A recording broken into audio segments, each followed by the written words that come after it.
నమస్తే రమగారు. నమస్తే జయ. రమగారు, రకరకాల సిరీస్లు చెప్పేసుకుంటున్నాం, చిన్న చిన్న షార్ట్ స్టోరీస్ చెప్పేసుకుంటున్నాం. ఏదైనా దెయ్యాలు భూతాలు వీటికి సంబంధించిన కథలు ఏమైనా ఉన్నాయా? ఇంతకుముందు సరదా సరదా కథలు చాలా అవునవును. చెప్పాను. నేను ఒక తెలుగు కథల అభిమానుల గ్రూప్లో ఉన్నాను, చాలా కథలు చదువుతానని చెప్పా కదా. వాళ్ళు ఆ గ్రూప్లో దయ్యాల కథలోని ఒక పుస్తకం ఎప్పుడో చాలా రోజుల క్రితం వేశారు. చాలా ఇంట్రెస్టింగ్వి. అవి ఇంచుమించు 1938లో ప్రింట్ అయిన బుక్ అది. అబ్బాబ్బా, సూపర్ కదా. రైటర్ కూడా అమ్మగారి పేరు జ్ఞాపకం వస్తే చివరిలో చెప్తాను. కథలు చాలా బాగున్నాయి. అందులో కొన్ని కథలు ప్రచారంలో కూడా ఉన్నాయి. దయ్యాల కథలు ప్రచారంలో కూడా ఉన్నాయి. మనకి ఊళ్ళల్లో ఎలా చెప్తారు, మిట్ట మధ్యాహ్నం ఎండలో జుట్టు విరబోసుకుని తిరగకూడదు, అవును, నిద్రగన్నేరు చెట్లు ఉంటాయి ఊళ్ళల్లో, బాగా నిద్రగన్నేరు చెట్టు కింద కూర్చోకూడదు అని అంటుంటారు. అది మనకి కనపడుతుంటాయి, ఆ మాటలు వినిపిస్తాయి. ఇంకా మీరు ఊళ్ళు దాటేశారు కాబట్టి తెలియదు, కానీ మా చిన్నతనంలో అయితే పొద్దుటిపూటి తలంట్లు పోసుకుని పిల్లలు వినాయక చవితి అప్పుడు ఈ వినాయకుడిని తీసుకోవడానికి జుట్టు విరబోసుకుని బయటికి వెళ్తే కేకలేసేవాళ్ళు. చెట్ల మధ్యలోకి వెళ్ళకూడదు, ఏవైనా ఆశిస్తాయని చెప్పేవాళ్ళు.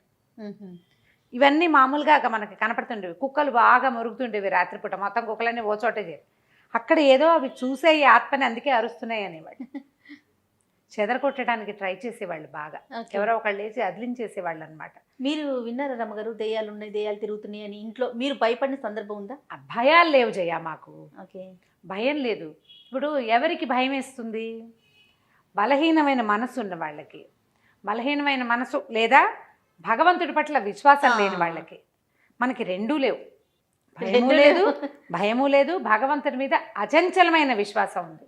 దేవుడు ఉన్నాడు, ఖచ్చితంగా మనతో ఉంటాడు. మనం ఏం చేస్తామని ఎవరినైనా మనం చూస్తాం, ఎవరినైనా మన ఏం చేస్తారు? మనుషులంటేనే భయం లేదు మనకి, దయ్యాలంటే భయం ఏమిటి? ఇప్పుడు చిన్నప్పుడు ఓ స్త్రీ రేపురా అని గుమ్మాల మీద రాసేవారు అమ్మగారు, అది గుర్తుంది నాకు. అవును, అలా కూడా జరిగేవి కొన్ని. అంటే ఆవిడెవరో వచ్చేస్తుందని, ఆ తర్వాత ఆ ఇంటి మీద రాస్తే అది చూసి వెళ్ళిపోతుందని. దయ్యాలు చదవటం వచ్చాయని నవ్వుకునేవాళ్ళం మేము హై స్కూల్లో ఉన్నప్పుడు. వచ్చినాయి. నువ్వేమో బాగా చిన్నపిల్లవు అప్పుడు. అది నిజంగా అది ఎందుకు రాస్తున్నారో ఏంటో తెలియదు, కానీ దయ్యం వస్తుంది, మనం అలా రాయాలి, అదొకటే తెలుసు. తర్వాత శ్రీరామ అని గుమ్మానికి ఒకవైపు ఏమో ఓ స్త్రీ రేపురా, ఇంకొక వైపు ఏమో శ్రీరామ అని రాసేవారు. ఏవో రకరకాలు కదా. అయితే ఈ పురాతన కాలంలో చెప్పే కథల్లో ఏంటంటే, కూచిపూడి భాగవతులు, తోలుబొమ్మల వాళ్ళు వేరే ఊళ్ళకి ప్రయాణాలు చేస్తూ ఉండేవాళ్ళు. అంటే ఒక మొత్తం అంతా ఒక 30 మంది 25 మంది అట్లా గ్రూప్ లాగా ఫామ్ అయ్యి, ఈ గ్రూప్ అంతా ఏంటంటే ఊరూరా ప్రదర్శనలు ఇస్తూ తిరగటం ఒక పద్ధతిగా ఉండేది. భాగవతులు వీధి భాగవతాలు అనేవాళ్ళు, భాగవతాలు అదే చెప్పేవాళ్ళు. పండగ రోజుల్లో అన్ని ఊళ్ళల్లో ప్రదర్శనలు ఇచ్చేవాళ్ళు. ఈ ఊరు నుంచి ఇవాళ అయిపోగానే తెల్లవారి బయలుదేరి వేరే ఊరికి వెళ్ళడం, సాయంకాలం ఆ ఊళ్ళో ప్రోగ్రామ్ పూర్తి చేసుకోవడం, మళ్ళీ మర్నాడు బయలుదేరటం. తోలుబొమ్మల వాళ్ళు నా చిన్నతనంలో కూడా నాకు తెలుసు. మా దగ్గర వినటమే కానీ నేనైతే చూడలేదు, బాగా కథలే తెలుసు నాకు. అయితే ఈ బొమ్మలాట ఒక ప్రత్యేకమైన పంథ. దానికి ఏం చేస్తారు, మనుషులు తెర వెనకాల నిలబడి తెర మీద బొమ్మ వెనకాల నుంచి బొమ్మ రూపం చూపిస్తారనమాట. పాటలు పాడతారు పక్క నుంచి. మనం తెర ముందు కూర్చుంటాం కదా, ఈ బొమ్మ కదులుతుంటుంది. ఆంజనేయ స్వామి ఆయన చెయ్యి ఎత్తాడు, కాలు ఎత్తాడు, తర్వాత ఏమో గద జలిపించాడు, లంకా దహనం చేశాడు, అవన్నీ మనకి వెనకాల నుంచి కదలికల్లో తెలుస్తుంటుంది, పాటల్లో పాడతారు. ఇందులో గాయకులు ఉంటారు, ఆర్టిస్టులు ఉంటారు, ఆ బొమ్మలు తయారు చేసేవాళ్ళు. తర్వాత ఆడించడానికి కొంచెం బలశాలుడైన వ్యక్తులు కావాలి. చిన్నపిల్లల గాత్రం పాడడానికి చిన్నపిల్లల్ని కూడా తయారు చేసుకునేవాళ్ళు. ఇట్లా ఒక 25-30 మంది గ్రూప్ ఉన్న ఒక బొమ్మలాట వాళ్ళు ప్రయాణం చేస్తున్నారు, ఇలాంటి గ్రూపు. అయితే ఆ ఊరు ఈ ఊరు ప్రదర్శనలు ఏవో అయినాయి. ఒకనాటి సాయంకాలం కొల్లేరు అంటే ఎక్కడ మన కొంగలు అవి ఉన్నాయి, కొల్లేటి సరస్సు. కొల్లేటి సరస్సు చుట్టుపక్కల ఏంటంటే కొంచెం ఎండాకాలం వస్తే కాస్త డ్రైగా ఉంటుంది, అక్కడక్కడ నీళ్లు ఉంటాయి, చిత్తడిగా ఉంటుంది, కానీ పూర్తిగా నీళ్లు ఉంటాయి. వీళ్ళు వెళ్ళేసరికి దానికి ఆ ప్రాంతంలోకి చేరారు వీళ్ళు. ఏమీ ఊళ్ళు గ్రామాలు దొరకలేదు వాళ్ళకి. ఏదో ఒక పక్క నుంచి పడి వస్తున్నారు. సరే ఏమనుకున్నారు, సాయంకాలం అయింది, చీకటి పడిపోతుంది, అంతా చిత్తడిగా నేలలు, తర్వాత మన జీబుగా చెట్లు, మనుషులు అస్సలు లేరు. మానవ సంచారం ఉన్న దారులు వేరేగా ఉంటాయి, మనుషులు తిరగని దారి వేరే. నడుస్తున్న గుర్తులు కొంత కనపడుతుంటాయి కదా, బళ్ళ గుర్తులు కనిపిస్తాయి. వీళ్ళు ఈ గుంపు అంతా నడుస్తున్నారు, పిల్లలు ఆకళ్ళని ఏడుస్తున్నారు. మరి చిన్న చంటి వెంటి పిల్లలు ఉంటారా, ఏడుస్తున్నారు. వీళ్ళు ఏం చేయాలి చూస్తున్నారు, ఆలోచిస్తున్నారు. వీళ్ళు ఉన్న జనాలందరికీ మెల్లిగా భయం వేయటం మొదలుపెట్టింది. చీకటి చాలా తొందరగా వచ్చేస్తుంది చెట్లు ఎక్కువ ఉంటే. వీళ్ళలో కాస్త ఓపిక మంతుడు బలవంతుడు ఒకడు చెట్టు ఎక్కి పైకి చూస్తే దూరంగా ఓ మైల్ దూరంలో పెద్ద మహానగరం లాగా కనబడుతుంది. బోల్డని లైట్లు ఉన్నాయి. అప్పుడు లైట్లు అంటే విద్యుత్ దీపాలు కాదు కదా, ఇళ్లల్లో ఉండేవి లస్టర్లు, పెట్రోమాక్స్ లైట్లు లాంటివి దీపాలు. వీధిలో కూడా అక్కడక్కడ అంటే లైన్గా కనపడుతున్నాయి ఆముదపు దీపాలు. సరే దీపాలు ఉన్నాయి, ఏదో ఊరు కనిపిస్తుంది, కొంత సందడి కూడా వినపడుతోంది. కొంచెం మనుషులు తిరుగుతుంటే, గొడ్లు ఉంటే, మెళ్ళో గంటలు అవి మోగుతూ ఉంటాయి. ఏదో ఇక్కడ ఏదో ఉన్నది, మెల్లిగా కాస్త కాలు చాచి నడుచుకుంటూ వెళ్ళిపోతే ఊళ్ళో చేరిపోతాం అనుకున్నారు. గుంపంతా పోయారు ఊళ్ళోకి. వెళ్తే వరుసగా దారులు, చక్కగా ఏర్పరిచిన నగరంలాగా ఉంది, అది పట్టణంలా ఉందన్నమాట. అంటే ఏ సందుకు ఆ సందు కనపడుతుంది, అన్ని వేదఘోష వినపడుతున్న బ్రాహ్మణుల ఇల్లు, అదేదో అగ్రహారంలాగా ఉంది. సరే వెళ్ళేసరికల్లా కొంతమంది ఏమో బంగారపు ఉయ్యాలలు వేళ్లాడుతున్నాయి వాకిళ్లలో, భార్య పిల్లలు కూర్చుని ఉయ్యాలు ఊగుతున్నారు. పెంపుడు చిలకలు, కోళ్ళు లేవు, కోళ్ళు ఉంటే రైతులు ఉన్నట్టు, చిలకలు ఉంటే బ్రాహ్మణులు ఉన్నట్టు, ఏదో భాష నేర్పిస్తారు, రండి కూర్చోండి అంటుంటాయి. అవి రకరకాలుగా ఉన్నాయి. అక్కడక్కడ వంటల వాసనలు వస్తున్నాయి. ఆడవాళ్ళు కనిపిస్తున్నారు, మగవాళ్ళు చక్కగా చెవుల కుండలాలు, పంచలు, తర్వాత ఏమో ఆరేసున్న ధవతులు, బట్టలు కనిపిస్తుంటే మనకు తెలుస్తుంది కదా ఫలానా వాళ్ళు ఉన్నారు. వీళ్ళని చూసి అందరు పిలిచారు. ఆకళ్ళేసి నకనకలాడిపోతున్నారు వీళ్ళు. సరే భోజనం ఏర్పరిచారు.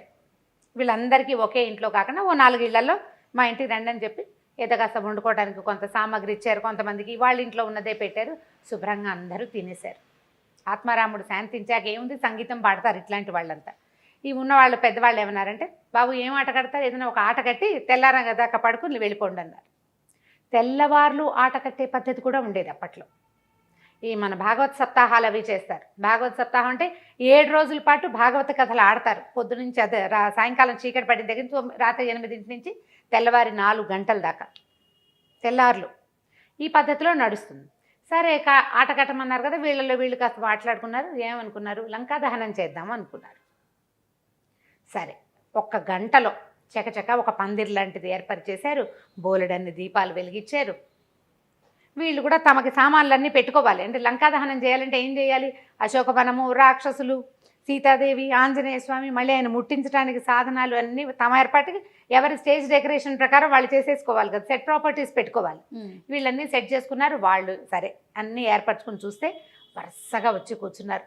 అందరూ బంగారు కుండలాలు, ఎర్రగా శాలువాలు, బ్రహ్మాండంగా విభూది పట్టీలు, ఒళ్ళంతా కూడా విభూది పట్టీలు ఉంటాయి. 12 పుండ్రాలు అంటారు, 12 పుండ్రాలు ధరించి చక్కగా ఉన్నారు. ఆడవాళ్ళు కూడా బ్రహ్మాండంగానే ఉన్నారు. అందరూ కాసిపోసి చీరలు, బోల్డ్ నగలు, ఎంత బాగుందో.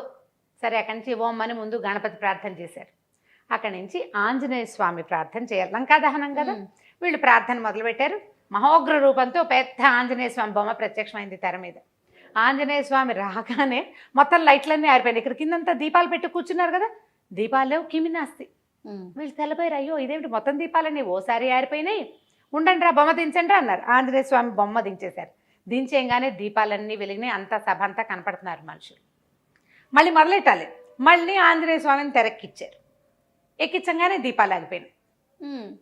2 సార్లు 3 సార్లు 4 సార్లు అయ్యాక వీళ్ళల్లో ఒకటికి డౌట్ వచ్చింది. ఏంట్రా పోనీ దీపాలు ఆరిపోయినాయి, ఏమిటయ్యా అన్ని దీపాలు ఆరిపోయినాయి అంటుంటే ఎవడు సమాధానం చెప్పటల్లా. ఎవరైనా చెప్పాలి కదా, కనీసం బాబు కంగారు పడకండి ఇంటికి వెళ్ళి వెలిగిద్దాం, మొత్తం అని గాలి వచ్చింది ధూళి, ఏదో ఒకటి అనాలి. ఏమీ నో కామెంట్స్, ఎవ్వరూ మాట్లాడాల. 5 సార్లు 4 సార్లు అయిన తర్వాత వీళ్ళల్లో పెద్దవాడు ఒకడు, ఒరే మన దీపాలు వెలిగించుకుందాం ఉండండి రా, వీళ్ళందరివి ఏమిటో మరి దీపాలు ఆరిపోతున్నాయి అని చెప్పి వాళ్ళ దగ్గర ఏవో 9 దీపపు సెమ్మాలు అవి ఉన్నాయి. ఎక్కడ పెద్దగా దీపాలు అయిపోతే వాళ్ళు వెలిగించుకుంటారు. వీళ్ళు ఏం చేశారు, అగ్గిపెట్ట ముట్టించి వీళ్ళ దీపాలు వెలిగించారు. మళ్ళీ ఆంజనేయ స్వామిని తెరక్కిచ్చారు. ఎక్కించగానే ఈ సభలో ఉన్న దీపాలన్నీ అయిపోయినాయి, వీళ్ళ దీపాలు వెలుగుతున్నాయి. వీళ్ళే కదా వెలిగించుకున్నారు, ఇవి వెలుగుతున్నాయి, అవన్నీ ఆరిపోయినాయి. పద్యం పాడడానికైనా బొమ్మ కనపడాలి, స్వామి కనపడకుండా పాటలు పాడకూడదు. సరే పెద్దవాళ్ళల్లో ఒకడు ఏమన్నాడు, ఉండండి నేను బయటికి వెళ్ళి చూసేస్తాను. తెర తొలగించి బయటికి వెళ్ళాడు. తెర పక్క నుంచి వెళ్తాడనమాట, తొలగించలేరు, అది మొత్తం ఏకంగా ఇట్లా స్క్రీన్ లాగా ఉంటుంది. అటు నుంచి వెళ్ళేసరికల్లా ఆ సభలో ఉన్న వాళ్ళంతా దీపం ఇట్లా చేత్తో పుచ్చుకుని వెళ్ళేసరికి చక్కగా అంత దాకా 12 పుండ్రాలు, కుండలాలు, కంబళాలు ధరించి బ్రహ్మాండంగా కూర్చున్న వాళ్ళంతా నాలికలు బయటకు వచ్చి పక్క నుంచి కూరలు, మిడిగుడ్లు ఇట్లా ఉన్నారు దూకేలాగా. ఉనికిపోయాడు, ఏం చేయాలో తెలియలేదు. దీపం దించితే ఏం కనపట్లా, బాగానే ఉంది, భయమే. ఇట్లా దీపం పెట్టి ఇట్లా చూడబోయేసరికల్లా ఉణుకొచ్చేస్తుంది. సరే ఏం చేశాడు, దీపాన్ని దించేసి చూసి చూడనట్టుగా తనకు తెలియనట్టుగా, పెద్ద చిన్నపిల్లాడు అనుకో, అరిచి కేకలు పెట్టి గల్లం చేసాడు. ఆయన ఇలాంటివి ఎన్ని చూశాడు. మెల్లిగా వెనక్కి వెళ్ళాడు. ఒరే ఇది లాభం లేదురా నాయన, తెల్లవారేదాకా స్వామిని దించొద్దు, పాట ఆపద్దు. ఆంజనేయ స్వామిని ఎక్కించడం, ఓ పాట పాడుకోవటం. వీళ్ళు స్వామిని ఎక్కించగానే అక్కడ దీపాలు ఆరిపోతాయి, వీళ్ళు దించేస్తారు, మళ్ళీ ఇంకోసారి ఎక్కిస్తారు. తెల్లవారేదాకా అంటే తూర్పు తెల్లబడ్డం ఎక్కడ దాకా జరుగుతుంది, 3:30 దాకా వేగుచుక్క పొడుస్తుంది. 3:30కి 3:30 అవగానే వేకుజాము వస్తుంది కదా, అప్పటిదాకా పాడి పాడి పాడి వంతుల వారీగా ఒకే పాట, ఓన్లీ ఆంజనేయ స్వామి, ఇక వేరే పాట లేదు, వేరే బొమ్మ లేదు. పాడేసి తెల్లారి చూస్తే తెల్లవారిపోయింది, కొంచెం 4:15 4:20 వెలుగు వచ్చేస్తుంది. ఏమీ లేదు అక్కడ, పందిరి లేదు, ఊరు లేదు, ఇల్లు లేదు, వాకిల్ లేదు. వాళ్ళు ఎక్కడ వాళ్ళు నడుచుకుంటూ మొదట వచ్చారో అదే చిత్తడి నెలలో బంజరు బయలు. వీళ్ళు ఉన్నది కొంచెం నీళ్లు లేవు, వీళ్ళు ఎక్కడ కూర్చున్నారో అక్కడ చుట్టూతా అంతా నీళ్లు ఉన్నాయి. ఆ కొల్లేట్లో ఉన్నారు వీళ్ళు. బతుకు జీవుడా అని తట్టా బుట్టా సర్దుకుని పరుగో నాయన, ఇలా చీకటి వేళ ఏ ఊళ్ళల్లోకి వెళ్ళకూడదు, ఇలాంటిది ఏదో అక్కడ బోల్డ్ అని శ్మశానం అయ్యి ఉంటుంది బహుశా, చాలా దహనాలు జరిగి ఉంటాయి. అక్కడ ఎంతమంది ఉన్నారో వాళ్ళంతా కనపడ్డారు వీళ్ళకి, పిల్ల జల్లా వచ్చేసారు, బ్యాగులు పుచ్చుకుని వెనక్కి వచ్చేసారు. ఇలాంటివి ఎన్ని కథలు చిన్నప్పుడు వినేవాళ్ళమో. వెళ్తే కనపడుతుంది ఇట్లా ఆంజనేయ స్వామి పాట మొదలు పెట్టంగానే వీళ్ళు మాయమైపోతారు ఆయన కనిపించేసరికి. మామూలుగా చెప్తాం కదా, మనకు ఆంజనేయ స్వామి కనిపిస్తే భయపడతాయి భూత ప్రేతాలని. మన ఇళ్ల మీద శ్రీరామ రాయడానికి కారణం కూడా అదే. ఎక్కడ శ్రీరామనామం ఉంటుందో అక్కడ ఆంజనేయ స్వామి ఉంటాడు. ఇప్పటికీ కూడా మనం ఏదైనా పిల్లలు కొంచెం భయపడుతున్నా, భయంకరమైన సినిమాలు చూసినా కూడా వెంటనే చెప్తాం శ్రీరామ అనుకో, లేకపోతే ఆంజనేయ స్తోత్రం చదువుకో, ఆయన్ని తలుచుకో అని. వాళ్ళకి అది ఒక ధైర్యంగా అనిపిస్తుంది కదరమ్మ గారు పిల్లలకి. అది అలవాటు చేయాలి మనం. అలాంటిది ఒక శ్లోకాలు కూడా చెప్పారు మీరు, ట్రై చేయాలి. నేర్పిస్తే అదే ధైర్యం వస్తుంది ఆటోమేటిక్గా. ఇంకా దయ్యాలు ఉన్నాయా, నిజంగానే ఉన్నాయా, ఈ రోజుల్లో ఉన్నాయా, ఇలాంటి ప్రశ్నలు అంటే మనం ఇంకేం చెప్పలేకపోతే. ప్రశ్నలు వేయకండి, ఓన్లీ కథ వినండి అంతే. కథని కథలాగా తీసుకుంటే సూపర్. ఇప్పుడు ఇలాంటి అనుభవాలు చాలా మందికి ఉంటాయి జయ, ఒప్పుకోరు అంతే పబ్లిక్లో. అయి ఉండొచ్చు బహుశా. మేము వెళ్తుంటే అక్కడ ఏదో కనిపించిందని, ఏదో చూసామను, ఏదో వేగ్గా ఒక షేప్ కనిపించిందని, ఇలాంటి మీరు అన్నట్లుగా చాలా వింటూ ఉంటాం మనం. ఉంటాయి, మన తాతలు నాయనమ్మలు చూసిన వాళ్ళు కూడా ఉంటారు. మనం ఒప్పుకోమంతే. ఇది ఒక కథ వినండి, 38లో ప్రింట్ అయింది. స్థానాపతి రుక్మిణమ్మ గారు, ఆవిడ రాసిన కథలు అనమాట. ఇది వరకు అంటే ఇప్పుడు ఈ మధ్యకాలంలో ఇలాంటివి వినలేదు జయ. ఇది వరకు అంటే నేను బాగా చిన్నపిల్లప్పుడు ఎవరికో దయ్యం పట్టిందని వదిలించారని అలాంటి కథలు వినేవాళ్ళం. ఇప్పుడు జరుగుతున్నాయా ఈ కాలంలో ఉందా అంటే ఏమో. 37 అంటే మనకి దాదాపుగా ఇంచుమించుగా ఒక 80 సంవత్సరాల నాటి సంగతి కదా. 80 ఇంకా అటు ఇటుగా 85 సంవత్సరాలు, చాలా బాగా పాతది. అయితే అప్పట్లో మరి ఇది జరిగిన కథే అయ్యి ఉంటుంది. ఎందుకంటే మా చుట్టాల్లో కూడా నేను ఇలాంటిది ఒక కథ విన్నా, బాగుంటుంది, నాకు నచ్చిందనమాట. దాంతోపాటు ఇంకొక విషయం ఏం చెప్పాలంటే, విశ్వనాథ్ సత్యనారాయణ గారిది ఒక పుస్తకం ఉంది, భలే ఉంటుంది. పుస్తకం పేరు మర్చిపోయాను, నాకు అసలు జ్ఞాపకం రావట్లేదు, ఇందాక నుంచి ఆలోచిస్తున్నాను. అందులో ఏంటంటే ఒక కుర్రాడికి ఇలా ఒక ఆత్మ అతన్ని ఆవహిస్తుంది అనమాట. అతను తేడాగా ప్రవర్తిస్తాడు, ఎక్కడికో వెళ్ళిపోతాడు. ఆ ఆత్మ అతన్ని ఎక్కడికో తీసుకెళ్ళిందని. చాలా బాగుంటుంది కథ. ఆ కథని ఒకళ్ళు ఇంకొకళ్ళకి అంటే తన కొలీగ్స్కి ఒక ఆయన చెప్తారనమాట. బాణామతి అలాంటిది ఏదో పేరు, అలాగే గుర్తుంది అటు ఇటుగా. ఎంత బాగుంటుందో కథ, నడక బాగుంటుంది. విశ్వనాథ సత్యనారాయణ గారిది చదవటం అలవాటైన వాళ్ళు హాయిగా చదివేస్తారు, లేని వాళ్ళు కొంచెం బాగా కాస్త టఫ్గా ఉంటుంది, కానీ కొంచెం పర్వాలేదు. భాష మరీ పురాతన భాషగా ఉండదు, చాలా బాగుంటుంది. అలాగా ఇది కూడా అట్లా అనిపిస్తుంది అనమాట ఈ కథ. ఇందులో ఏంటంటే ఈ కథ పుస్తకంలో చదివిన నడక వేరు, నేను చెప్పే నడక కొంత వేరుగా ఉంటుంది. పుస్తకంలో కథ ఎట్లా స్టార్ట్ చేస్తారంటే, ఒక అత్త కోడలు వాకిట్లో ఒక ఆయన ఎవరో భవతి భిక్షాందేహి అంటున్నాడు. ఈ అమ్మాయి అత్తయ్య వాడెవరో బిచ్చగాడు, ఆయన పోవటం లేదంటుంది. ఆవిడ పోతాడులేమ్మా అంటుంది అత్తగారు.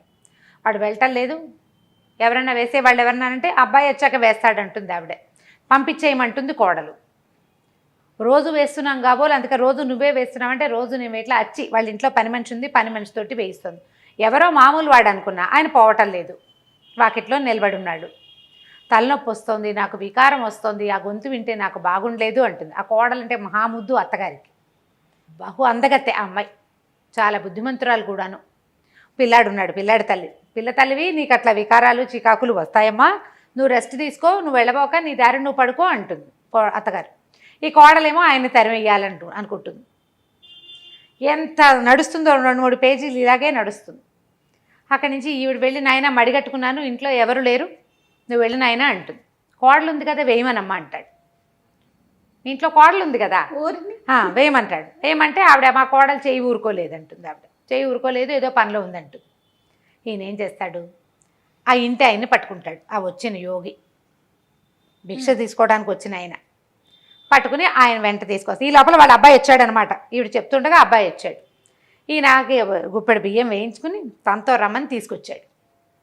తీసుకొస్తే ఎందుకు నన్ను తీసుకెళ్తున్నావు నువ్వంటే, రా నీతో మాట్లాడే పని ఉందని చెప్పి బాగా ఆ ఇంటికి ఎంతో దూరంగా తీసుకెళ్ళాడు. తీసుకెళ్ళి ఆయన అడిగాడు, ఏమయ్యా నీ భార్యతో నీకంతా సౌకర్యంగా ఉందంటే ఉందంటాడు. భార్యను విడిచిపెట్టి ఉండగలవంటే అస్సలు ఊహ కూడా నా వల్ల కాదండి అంటాడు. భార్యను విడిచి ఉండలేడు అతను. ఎన్నాళ్ళయింది పెళ్ళి అంటే 10 సంవత్సరాలు అయింది. పిల్లలు, ఒక పిల్లవాడు ఉన్నాడు. భార్యను విడిచి ఉండలేడు, చాలా అనురూపమైంది. మీ ఆవిడలో ఏదైనా తేడా ఉందని నీకు అనిపిస్తోందా అని అడుగుతాడు. ఏమీ లేదంటాడు. ఈయన మళ్ళీ మళ్ళీ ప్రశ్నిస్తాడు. ప్రశ్నిస్తే అందరితో కలిసి తింటుందా, అన్ని పనులు చేస్తుంటే పనంతా బాగా చేస్తుంది, మా అమ్మతో బాగా ఉంటుంది, నాతో బాగా ఉంటుంది, పిల్లాన్ని బాగా చూసుకుంటుంది. ఏవో ఉన్నాయి చిన్న చిన్నవి, ఏవైనా ఆ సంగతులు ఈ సంగతులు వింటే మత్తెప్పి పడిపోతుంది, మా ఆవిడ భయపడిపోతుంది. భోజనం తింటుందా అంటే తింటుంది, ఎందుకు తింటూ శుభ్రంగా తింటుంది అని ఆలోచించి ఏం చెప్తాడంటే, అంటే అందరం తిన్నాక తను విడిగా తింటుంది, విడిగా తింటుంది, మళ్ళీ గది తలిపేసుకుంటుంది. అదొక 10 ఏళ్ళ నుంచి అదొక నియమం ఆవిడకి. సరే, ఎవరి నియమం వాళ్ళకు ఉంచాలి చూడు. పిల్ల బుద్ధిమంత్రాలు, ఎవరు కనపడకుండా తింటాను, నలుగురు ముందు తింటే నాకు సహించదు, నలుగురు చూస్తుంటే నాకు సహించదు అంటుంది. నలుగురిలో ఏనాడు తినదు, తలిపేసుకుని తింటుంది. చుట్టాలు వచ్చినా అంతే. అనేసరికల్లా ఈయన ఏం చెప్పాడంటే, నాయన ఓ పని చెయ్యి, నీకు మొలకి ఒకటి కట్టాడు తాయెత్తు. మీ రాత్రి ఇప్పుడు రేపు మీ ఆవిడ తలుపేసుకుని ఏం తింటుందో చూడు, తర్వాత చెప్దువు కానీ నాకు అన్నాడు. ఇతని కొద్దిగా శంక మొదలైంది. ఇప్పుడు ఇలాంటివి ఎవరైనా చెప్పారనుకో అనుమానంగానే ఉంటుంది కదా. సరే, మర్నాడు అంటే ఇప్పుడు కథలో ఇట్లా చెప్పరు, జరిగిందనమాట. ఈయన చూశాడు, 2 కోళ్ళు తింటుంది ఆవిడ. భీకరాకారం, నడికొప్పుకి అంటుతున్నంత కూర్చుంది ఒక ఆకారం. తనకు ఉన్నటువంటి సౌందర్యవతి పట్టుపట్ట కట్టుకునే అమ్మాయి కాదు, ఒక భయంకరమైన ఆకృతిలో ఉంది. అదే మనిషి కానీ సాగదీసినట్టు పొడుగ్గా ఉంది, పెద్దది, నడికొప్పు అంటుకుంటోంది, తల అంత ఎత్తుంది, కోళ్ళు విరుచుకుని తింటుంది. భయం వేసేసింది. వచ్చేసాడు మళ్ళీ మర్నాడు యోగి దగ్గరికి. ఇది కనపడిందండి అన్నాడు. మా రోడ్లో ఎంతమందో కోళ్ళు పోయినాయి అంటారు, పంది పిల్లలు తప్పిపోయినాయి అంటారు, ఆ దారిలో అందరు చెప్పుకుంటూ ఉంటారు, అదేదో అయ్యింది ఇదేదో అయ్యింది అంటారు. అక్కడి నుంచి మా ఇంటికి వచ్చిన చుట్టాన్ని ఒకడిని ఒకసారి తీసుకెళ్ళి మర్రి చెట్టు కింద పడుకోబెట్టేసింది. వాళ్ళని ఇంట్లో ఉండనివ్వకుండా. ఈవిడే అని వాళ్ళకి తెలీదు, అదే అసలు అనుమానమే లేదు. ఎప్పుడూ తలపేసుకునే తింటుంది. ఏవైనా ఇట్లా అవి వాళ్ళవి పోయినాయి వీళ్ళవి పోయినాయి గలభాగా మాట్లాడుకుంటే తలకాయ తిరిగి పడిపోతుంది. పిల్ల భయపడుతుంది అనుకుంటుంది అత్తగారు, మా కోడలకు అలాంటివన్నీ భయం, మా పిల్ల ముందు చెప్పకండి అంటుంది. పిల్ల బహుముద్దుగా ఉంటుంది. అప్పుడు ఈయన ఏం చెప్పాడంటే, నాయన ఇది మామూలుది కాదు, అనంతమైన శక్తి, చాలా పెద్దది, మీ ఇంట్లో నుంచి బయటికి తీయటమే కష్టం. సరే అని నేను చెప్పినవి ఏర్పరచుకో నువ్వు అన్నాడు. 3 తాయెత్తులు, బాకిలి గుమ్మానికి ఒకటి, దొడ్డి గుమ్మానికి ఒకటి, తర్వాత నడికప్పుకు ఒకటి, ఈ 3 తాయెత్తులు కట్టు. ఇది నీకు, ఇది మీ అమ్మకి, తర్వాత ఏమో నీ కుమారుడికి. పిల్లాన్ని వేరే వాళ్ళ ఇంటికి పంపించేసి, పిల్లాడిని ఇంట్లో ఉంచద్దు, తాయెత్తు కట్టి పిల్లవాడిని వేరే వాళ్ళ ఇంట్లో పంపించేసి, మా అత్త మామని పిల్లవాడు, మీ అత్త మామని కూడా పిలు అని చెప్పాడు. సరే, ఈయన బయట కూర్చున్నాడు. ఇక జనాలంతా బయటే కూర్చున్నారు. వారా వీరా పెద్దవాళ్ళు కొంతమంది చేరారు. ఇక్కడ ఏదో విచిత్రం జరుగుతోంది.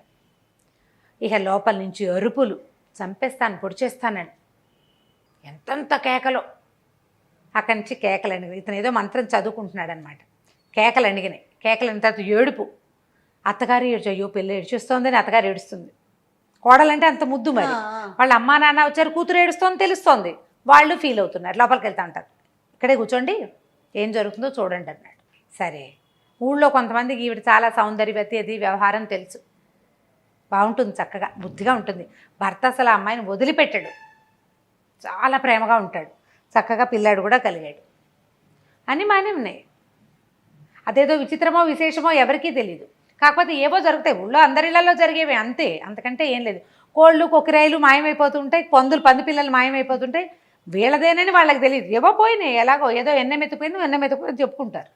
సరే, ఇంకా పునశ్చరణ సాగుతుంది. అక్కడి నుంచి లోపల నుంచి బొబ్బలు, అరుపులు, సింహనాదాలు, పెద్ద పెద్ద కేకలు, ఇంకా మోత దద్దరిల్లిపోతుంది. అరుపులకి ఇవి ఇదంతా మోత. ఈయన పునశ్చరణ మాన్ల. ఇంకా సేపటికి డబేల్మని తెరుచుకున్నాయి తలుపులు. లోపల నుంచి ఆవిడ నడిచి వచ్చింది బయటికి. పెద్ద చీర, మొత్తం పొడుగ్గా వేలాడేసిన జుట్టు జడముడి విడిపోయింది. పాదాలు ఇంచుమించు మడవల దాకా వచ్చేంత పొడుగాటి జుట్టు. అక్కడి నుంచి గోచి పెట్టుకున్న చీర కొంగులు జారబెట్టుకున్నాయి, అంటే బయట కూడా వదిలేసుకుని ఉందన్నమాట. ఎట్లా కనపడుతోందంటే ఆ చీర ఇట్లా చెంగు దోపుకుంటూ బయటకు వచ్చింది. వీరనారిలాగా కనపడుతోంది. అందరూ నిర్ఘాంతపోయారు. ఆ ఊళ్ళో మగవాళ్ళు ఎవరు అంత తేరి చూడలేదు ఆవిడని. మహాసౌందర్యవతి, మామూలు కంటే ఎక్కువ పొడుగ్గా ఉన్నట్టు కనపడుతోంది. ఇప్పుడు మామూలుగా కొంచెం పొడుగాట అమ్మాయి, ఎంత పొడుగుందో.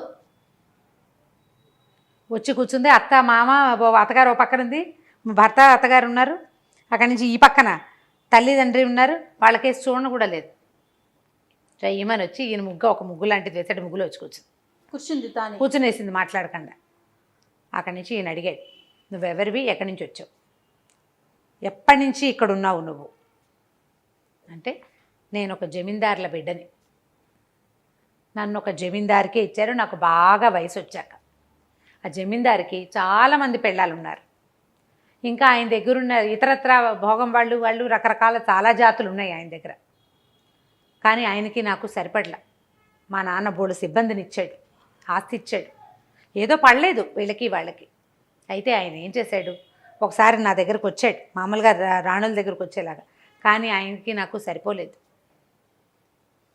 నేను ఆయనతో చేయలేకపోయాను. అంటే నేను ఒకవేళ ఆయనకి నేను ఏమైనా పరిచయం చేసినా నా మొహం ఆయనకు నచ్చలేదు.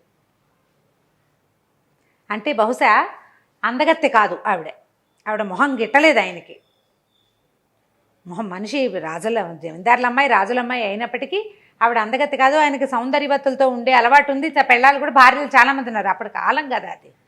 అక్కడి నుంచి తర్వాత సిబ్బందిని మార్చేశారు, మా వాళ్ళందరినీ పంపేశారు. వాళ్ళే వచ్చారు, అందరూ సైనికులు. తండ్రి చాలా ఆస్తి ఇచ్చాడు ఈవిడికి. ఆస్తి అంతా రాజుగారు హడపాయించేశాడు. అందుకు చేసుకున్నాడు ఈ పిల్లని.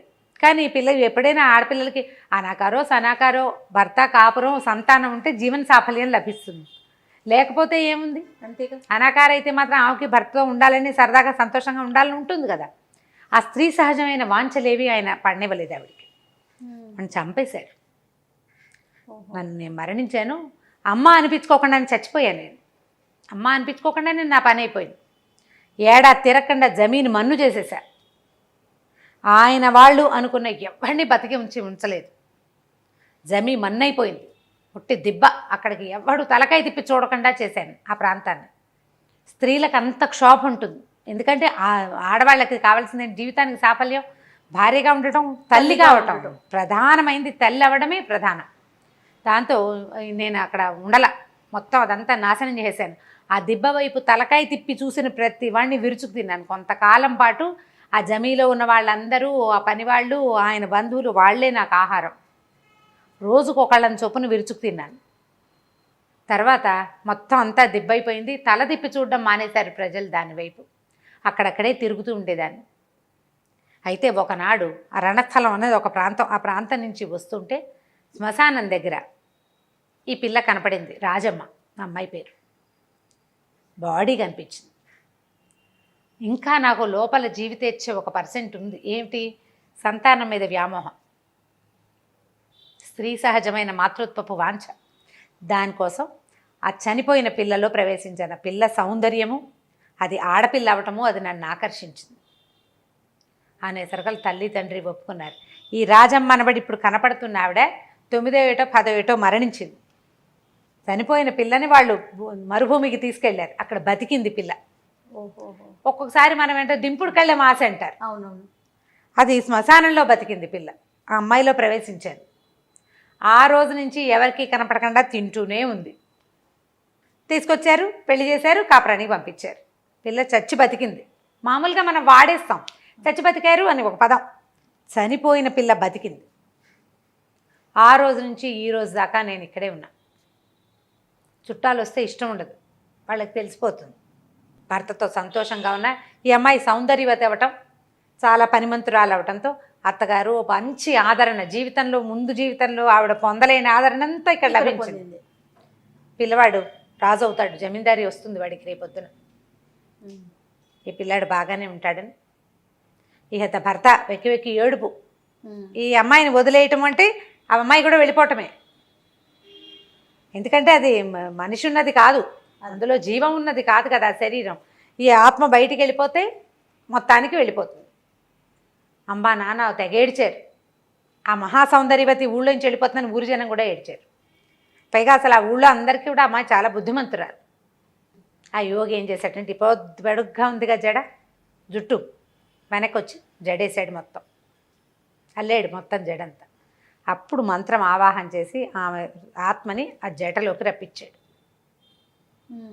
జడ కత్తిరించేసాడు. మరికి చేసేదేముంది, అమ్మాయి పడిపోయింది, దీన్ని తీసుకెళ్ళి పట్టుబట్టలో చుట్టి సముద్రంలో పడేయండి అని చెప్పి ఇచ్చేసాడు. ఏం చేస్తాము, ఇంతే, ఇక ఇది లాభం లేదు అని వీళ్ళంతా లబోదిబమ్మని ఏడ్చారు. ఆ అమ్మాయి భౌతిక కాయానికి తర్వాత క్రియలు చేసుకున్నారు. పూర్వం ఏం చెప్పేవాళ్ళంటే దింపుడు కళ్ళం అని శ్మశానంలో కాకుండా వెళ్ళే దారిలో మధ్యలో ఒక చోట దింపేవాళ్ళు. అవునండి. అక్కడికి వెళ్ళాకైతే అక్కడ ఏదైనా జరగచ్చు, ఇట్లాంటివి జరుగుతాయి అనేవాళ్ళు. నా తర్వాత చెట్ల కింద పడుకోకూడదు, అవన్నీ చాలా సిద్ధాంతాలు ఉండేవి. ఇప్పుడు మన ప్రపంచం మారిపోయింది, ప్రపంచం అంతా మారిపోలా, అవునవును, అన్నీ మారిపోయినాయి. వాటితో పాటు ఇవన్నీ కూడా మారినాయి. సిద్ధాంతాలు ఉన్నాయా లేదా, ఆత్మలు ఉన్నాయా లేదంటే మనం ఉన్నట్టే ఆత్మలు ఏవో గాల్లో తిరుగుతూనే ఉంటాయి. మీద ఎక్కేస్తాయా, ఉంటాయా, ఉండవా అంటే ఏదో ఒక బలహీనమైన క్షణాల్లో మనసులు చాలా వీక్గా ఉన్నప్పుడు ఏదైనా ఒక పవర్ మనలోకి ప్రవేశించేందుకు 1% అవకాశం ఇప్పటికీ ఉంది, జరుగుతాయి అట్లా. కాకపోతే మనం తెలుసుకోలేకపోతాం. ఇప్పుడు దేవుడు ఉంటే ఇది కూడా ఉన్నట్టే, ఆ పవర్కి దానికి లొంగకూడదు మనం. దానికి భగవదావేశానికి లొంగినట్టుగా ఇట్లా మన చుట్టూతా ఉండే తాలూకు ఆత్మల యొక్క వాటికి ప్రలోభాలకి లొంగకుండా ఉండాలి. దానికోసమని మన వాళ్ళు ఏం చెప్తారు, ఎప్పుడు పవిత్రంగా ఉండండి, శుభ్రంగా ఉండండి, బొట్టు కాటిగా పెట్టుకోండి, జుట్లు బెరబోసుకుని చెవులకి వాటికి ఏమీ లేకుండా అలా బోసిగా ఉండబోకండి, అవన్నీ చెప్పేది. ఎందుకంటే ఇవన్నీ అలాంటివి ఉన్నప్పుడు ఇవి తొందరగా మన మీదకి వస్తాయనేవాళ్ళు పాత రోజుల్లో. ఇప్పుడు ఏం సిద్ధాంతం, జుట్టు విరబోసుకోవడమే మన పద్ధతి, బొట్టు కటిగా లేకపోవడమే మన పద్ధతి, మెడకొద్దు, చేతికొద్దు, చెవికొద్దు, ఏమీ లేకుండా బోసిగా ఉండటం. మనకి ఇండియన్స్కి ప్రధానమైనది ఏంటి, బొట్టే కదా మన గుర్తు. కనీసం ఎర్రటి బొట్టు, కుంకుమ లాంటివి ధరించడం. దేవతార్చన మామూలు సన్నబొట్టు పైన పెట్టుకుంటాం, దేవుడు కుంకుమ ఒకటి పెట్టుకోవటం. దానివల్ల వీటి నుంచి మనం రక్షించబడతాం అనుకుంటాం. వీటిని పక్కకు పెడితే ఇది ప్రధానంగా ఒక కథ. మనం ఇది జనరల్ మ్యాటర్ చెప్పుకుంటున్నాం, కానీ ఈ కథలో ఉన్న ఇదేంటంటే అసలు ఆ బుక్ చదవాలి. బుక్ చదివితే భలే ఇంట్రెస్టింగ్గా అనిపిస్తుంది. సంభాషణగా ఏమీ ఉండదు, నేను చెప్పాను ఇట్లా సంభాషణగా, అలా ఉండదు. చదువుతుంటే మనకి లోపల అర్థమవుతూ ఉంటుంది అనమాట. భలే ఇంట్రెస్టింగ్గా ఉంటాయి. ఒక 2-3 కథలు, ఒక ఆవిడైతే అడిగారు కూడా, ఈ కథలు మీరు చెప్తే వినాలనుంది అని. ఇది బాగా కుదిరిందో లేదో మరి, మంచి కథ, చాలా బాగుంది రమ్మగారు, చాలా ఇంట్రెస్టింగ్గా ఉంది. చదివిన వాళ్ళకి ఇంట్రెస్టింగ్గా అనిపించాలి. ఓకే, రైట్ రమ్మగారు, నమస్తే. నమస్తే జీ.